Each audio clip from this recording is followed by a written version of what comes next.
Yeah, that's perfect.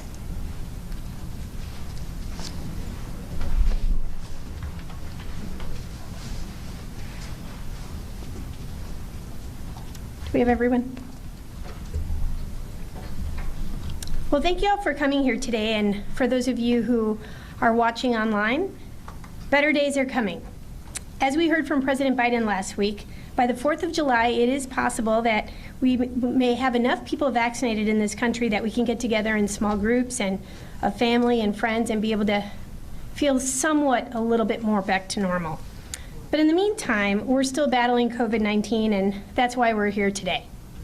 We're here to give working class families in Illinois a lift as we all try to recover from how COVID-19 has disrupted our lives. I am joined today by Chicago Mayor Lori Lightfoot and Brett Adams from the Woodstock Institute, representing a dozen public interest groups that advocated for the policy change we are here to talk about today.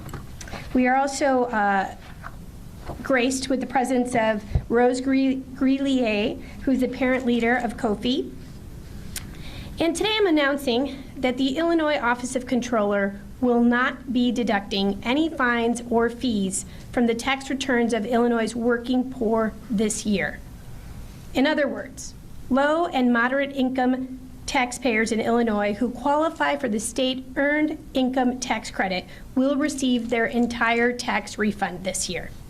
That's a person who earns less than $15,820, or a family of 4 earning less than $56,844 a year.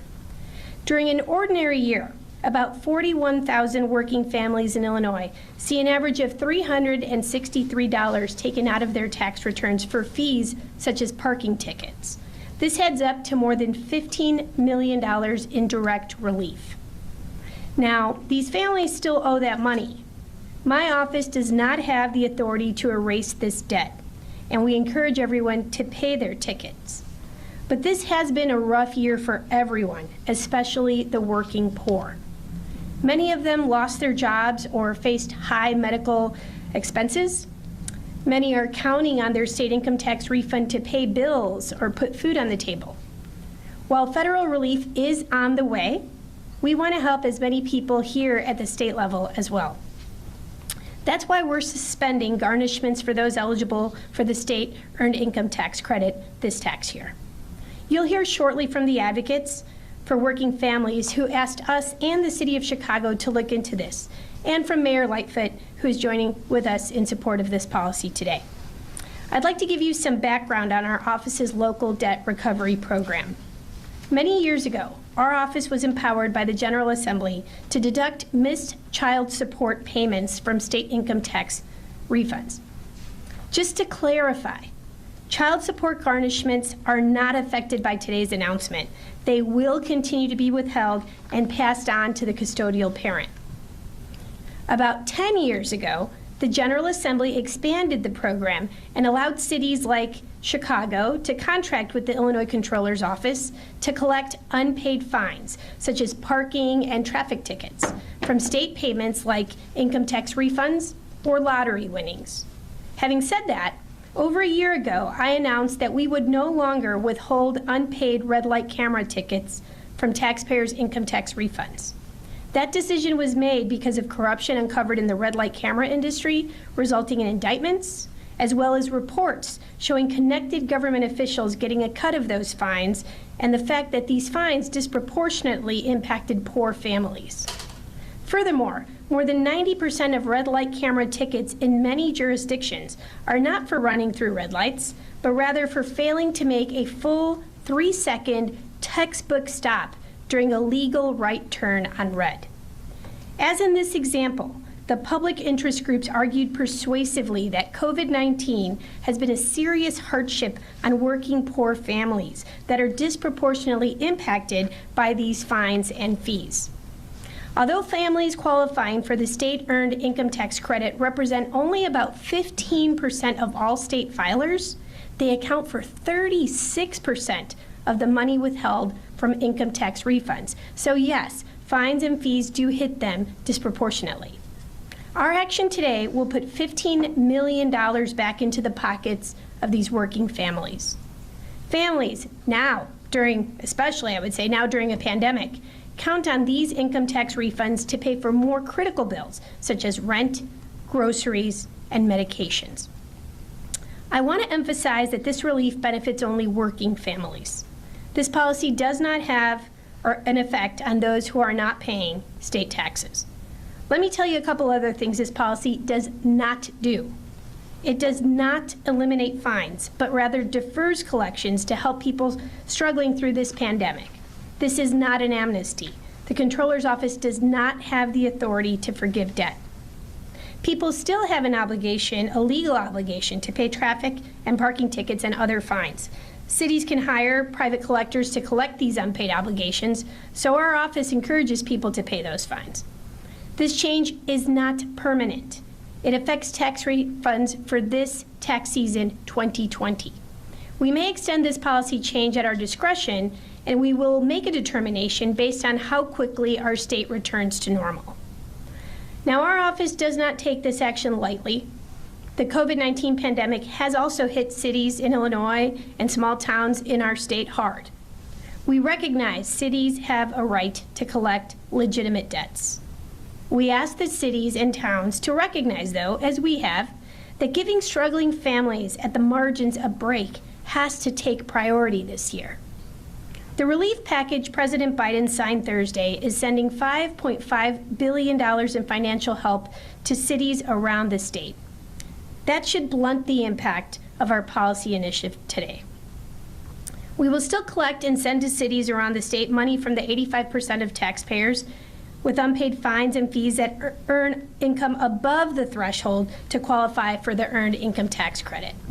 Today's action is a narrow, targeted approach to provide COVID-19 pandemic relief to low and moderate income working families who need our help now. Thank you for joining us today, and I'd like to introduce Chicago Mayor Lori Lightfoot. I want to thank her for her partnership in helping Illinois working families and invite her to share some thoughts.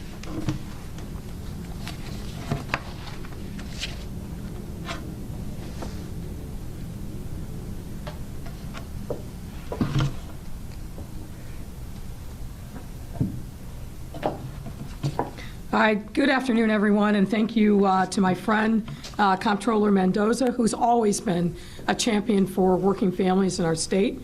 I also want to extend my thanks to Kofi parent leader Rose Grilliere and Woodstock Institute Vice President Brent Adams. As you just heard from the Comptroller, we are here to announce the low to moderate income Illinois taxpayers that qualify for the Earned Income Tax Credit will now be getting additional relief. While this may sound technical to some, this measure is a big help for working families here in Chicago and across the state. And why is the Earned Income Tax Credit important? Here's why. This tax deduction is designed specifically to help low to moderate income working families. Based on 2020 numbers, the minimum credit per family was around $3,500 at the low end and up to $6,600 for families with 3 or more children. The Earned Income Tax Credit is one of the few tax breaks for working people, and it's important that everyone eligible takes advantage of this opportunity. The Biden administration has recently made it easier to take advantage of the Earned Income Tax Credit. You can use either your 2019 or your 2020 income, whichever gets you the biggest credit. And the increases in the American Recovery Act include bigger credits for low-income people who can take advantage of the Earned Income Tax Credit. That's all good news. And let me share some numbers to show what this means for us here in Chicago. An estimated 546,000 Chicagoans are eligible for the Earned Income Tax Credit. That's 22% of our households. This, by the way, includes about 276,000 children, which is a significant portion of Chicago's kids.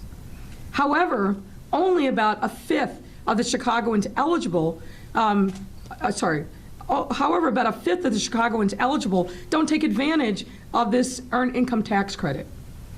If just 5% more did, we'd see over $52 million in economic benefit here in Chicago. That's why taking advantage of the Earned Income Tax Credit makes a significant difference. Now, thanks to Comptroller Mendoza and her team, these same families will now be able to receive the full amount of what they're due on their tax refund.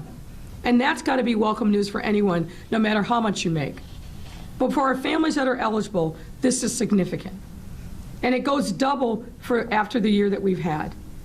Because it's these same working families that have carried the heaviest burden for the COVID-19 crisis with hours cuts, job loss, and other financial and other burdens. And with it, healthcare, transportation, and all of the other essential costs either remaining the same or going up when they have less money to spend over the course of this crisis. And as someone who grew up in a family who lived under tough circumstances, I can still remember the stress that we all felt, worrying about being able to pay utilities, whether it was a gas, a light, or water, worrying about whether or not you could pay your rent or your mortgage, whether your car was going to be there when you woke up the next morning or repossessed because you hadn't paid your bill. Going through that, the stress and the worry is significant and takes a toll, and at times can feel overwhelming.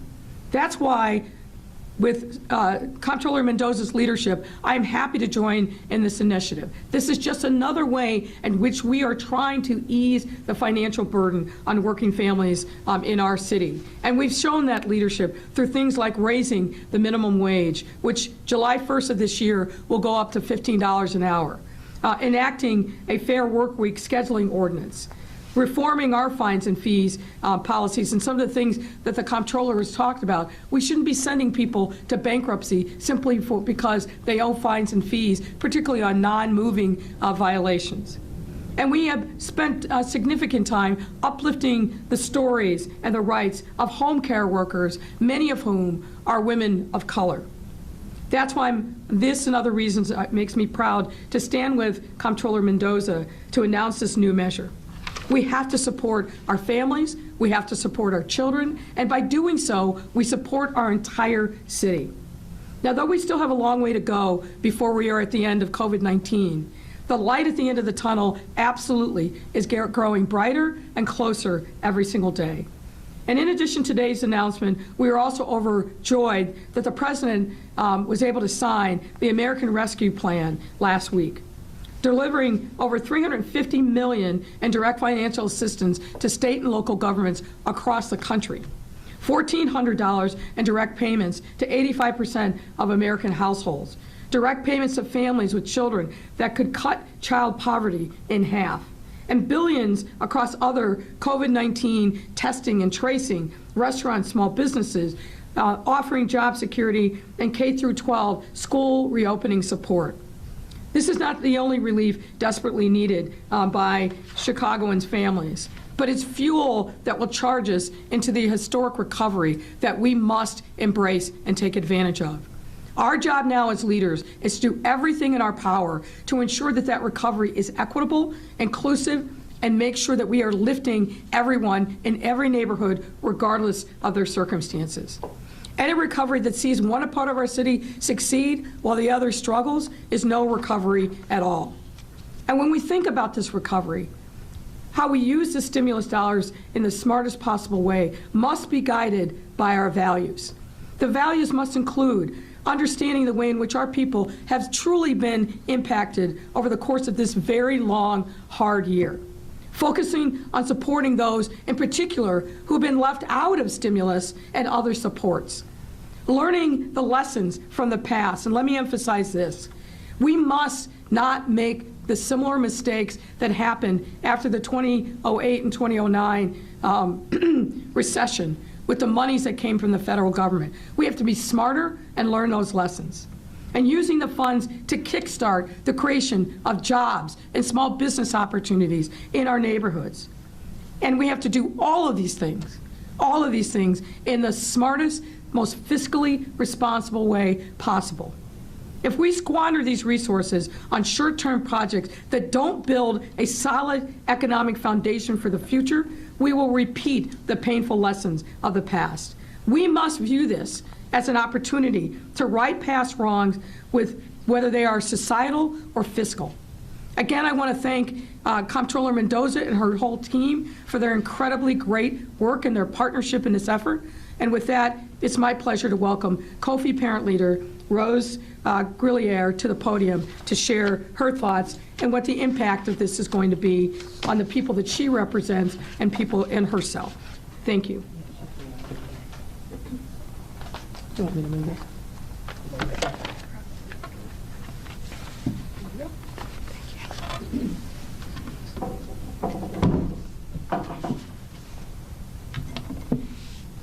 Good afternoon, everyone. To the mayor, the comptroller, and each of you here today. Kofi Power Pack Illinois applauds and says thank you to the comptroller for the initiative to stop the seizure of tax returns, especially now when the road to recovery needs every ounce of empathy and support that government can give. Thank you for considering that this money is already owed as an after effect of the pandemic. So I say thank you because thank you makes room for more. And we definitely look forward to more. For by no means is this the end, but a great step toward revitalizing communities that have been further impoverished and harmed by fees and fines and collection practices. Though we continue to advocate and have these sometimes uncomfortable, difficult conversations just to bring the human back to all communities, let's be fair. This new administration inherited this mess. So I don't want us to play the blame game, but I want us to help them navigate with truth so that they can create better policies. It's easy to complain and be unproductive, but it's beneficial to hold each other accountable and to all do our part to make things better. I'm told that nearly 550,000 Chicagoans are eligible for the Earned Income Tax Credit, but approximately 20% do not take advantage of it, losing over $52 million in economic benefits. Please utilize these opportunities that we've been fighting so hard for. This could be the year that people could get their largest refund ever, in addition to the stimulus checks. Not only can they receive the relief that was announced today, but this year, out of all of the taxes that can be filed, and they can become a part of the change that we all want to see. Because either you're a part of the solution or you're a part of the problem.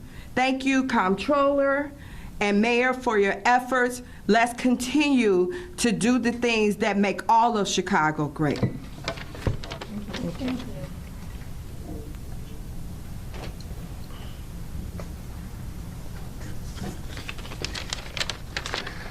Thank you, Ms. Rose, and thank you for all of your work on this and many other issues. Good afternoon. My name is Brent Adams, and I am the Senior Vice President of Policy and Communication at Woodstock Institute. Woodstock does research and advocacy on consumer financial protection with an emphasis on communities of color and lower income people. First, I want to say how nice it is to see you folks in person here today, and instead of on a TV or a computer screen. I didn't even mind rummaging through my closet for this pair of pants, although I apologize for the wrinkles. Some time ago, Mayor Lightfoot described the city's reliance on fines and fees as an addiction. This is the perfect metaphor. As a person in recovery from addiction, I have 4 years clean and sober on Wednesday. Thank you. I know that recovery doesn't happen overnight, and it doesn't happen by tweaking a few things. Among the many slogans we have in recovery is this one. Question: what do you have to change? Answer: everything. Chicago's system of fines and fees, including methods of collection like this, is a regressive tax that Mayor Lightfoot inherited. According to the Chicago Reporter, 83.8% of the money collected through the program from Chicago residents last year hit zip codes where the median household income falls below $55,000. That's 83.8% of the money collected in Chicago.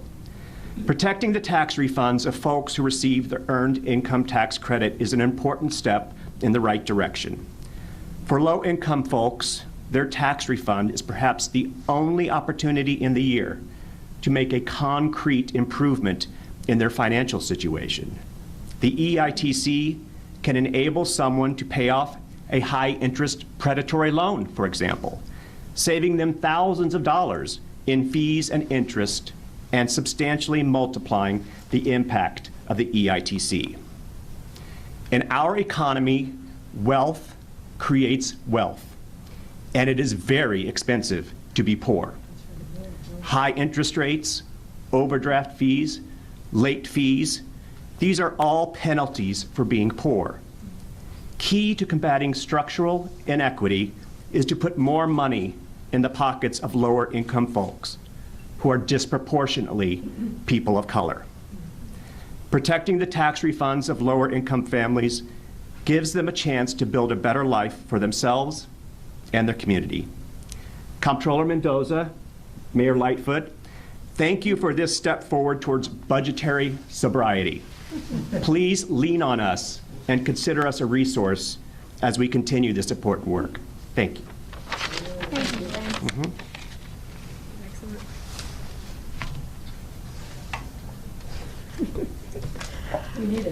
I will open it up to questions, if anybody has any.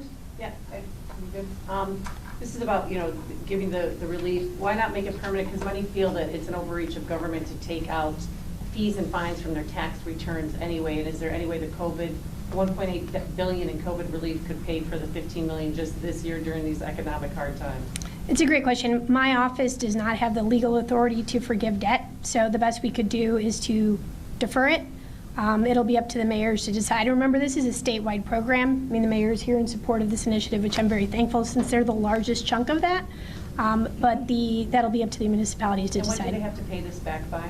So this would be for the next tax season. So it would carry over, and they wouldn't have to pay for it this time, but if it's still on the books for next year and the municipalities send that to us for collection, essentially they don't have to resend it because it's already in our system. Then that's when it would come due. And we may, as I mentioned in my remarks, we may defer it next year. It just all depends how we recover from the pandemic. If we recover quickly, then, it may be collected. If we don't, it's very likely that I'll defer one more year. But again, forgiveness is not something that I have any legal authority to do. Mayor, can we ask you a question on a separate topic? Is that okay? Yeah, let's just see if there's any other on-topic questions. And then I don't know if you have any. I've got a couple of us for you on other topics. Okay. Go ahead. So the shooting this weekend in the city that left 2 people dead has a disturbing past at that address. 8 cease and desist orders of other violations as well. Should that building have been shut down prior to this weekend? If not, what triggers a shutdown? And will your office be going after those owners? So I'm just learning about that history over the course of the weekend. Obviously, there's been other city involvement with that building. What I can tell you is that the BACP, the Business Affairs and Consumer Protection, are working in cooperation with the police department to understand exactly what happened and take appropriate action. Obviously, that was an unauthorized use for that facility, and given the history, I would expect there to be some significant activity taken. So you think that those owners should have continued to own even after? No, I'm not saying that. What I said is this. I'm becoming aware, I started becoming aware of the history of that building that obviously goes back and predates my time as mayor.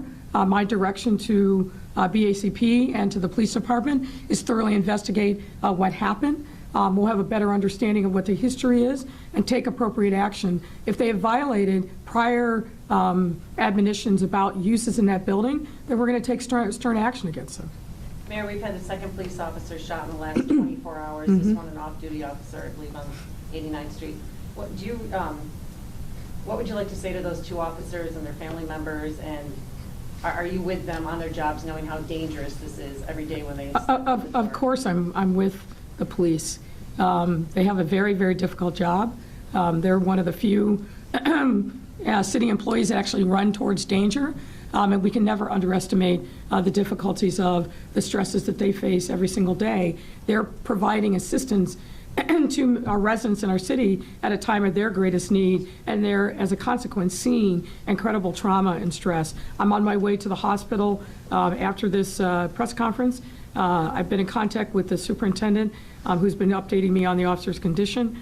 He's undergoing surgery, and I will get to the hospital and meet with the family. We have a question from Aaron Haggerty at the Daily Line. Do you expect to submit your civilian police oversight proposal by this Friday's public safety meeting? And do you expect you'll try to pass it through the full city council this month?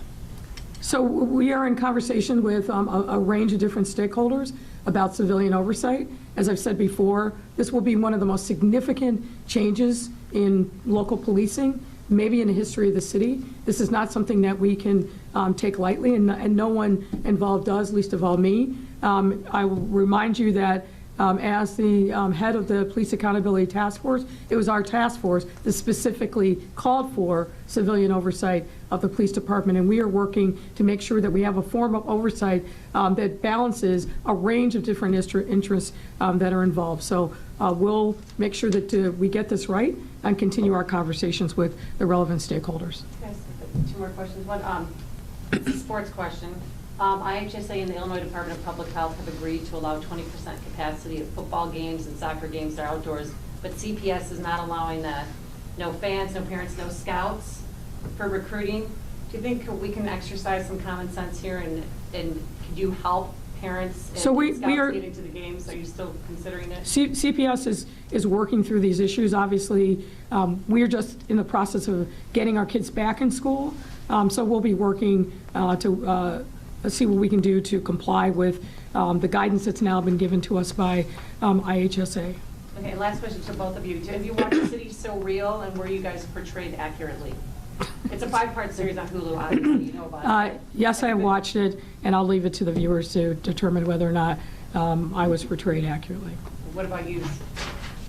Truth be said, I watched the first 2 episodes, and that's as far as I got. I'm sorry. I haven't finished watching it. Right. I didn't make it to the part that Lori and I had some fun remarks in, I think. But I heard about it. That's the best part. That's probably the best part. I know. I haven't seen it. But. Okay. All right. Thank you all very much. Thank you. Thank you. very much.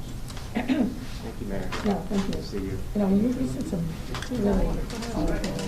Thank you. And I reminded, as a kid,